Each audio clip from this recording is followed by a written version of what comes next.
Dan, reigning national class champion and stepping up to international class this year. How's the step up been so far? Yeah, tough actually. It's been a little bit harder than I thought. The cars are very, very different.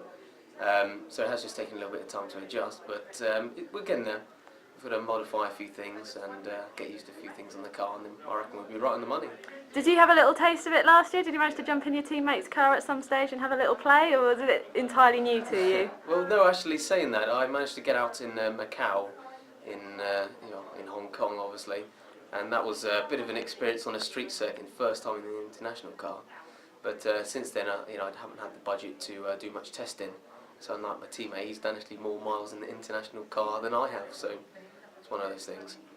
And in testing so far, he's got a little bit of an edge on you, hasn't he? He has so far, yeah. I mean, I've got to put my hands down and say he has had a slightly better car, just because we paid a little bit late, getting sponsorship and so on. So we haven't had all the updates, but we've pretty much had all the updates on this last test, and we're a lot closer to the pace.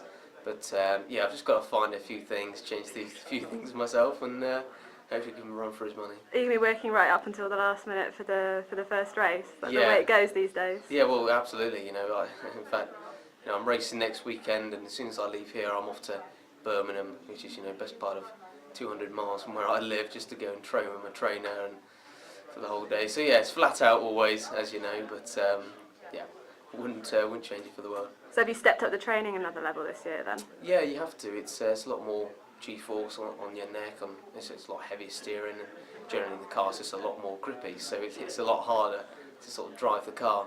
Not that I wasn't fit last year, but again, you just have to keep progressing your fitness up, and not so you can cope with F3, but if that opportunity comes to F1 or something like that, then you can step your game up and you can cope with something like that.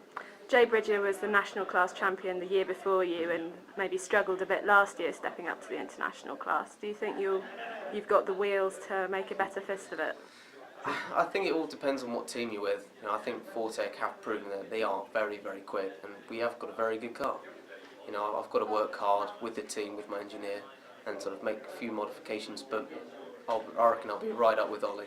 And you obviously got used to winning last year. Are you are you a bad loser? How sore would you be if you're having to see other people get up on the podium this year? At the end of the day, if you get beaten, you get beaten fair and square. If you can't perform, then that's that really, and you can't really argue with plain facts. So what happens is what happens. But it just drives me forward. If you lose or don't come first, really, then you've just got to keep pushing forward and really push towards that next race and just try and win that one.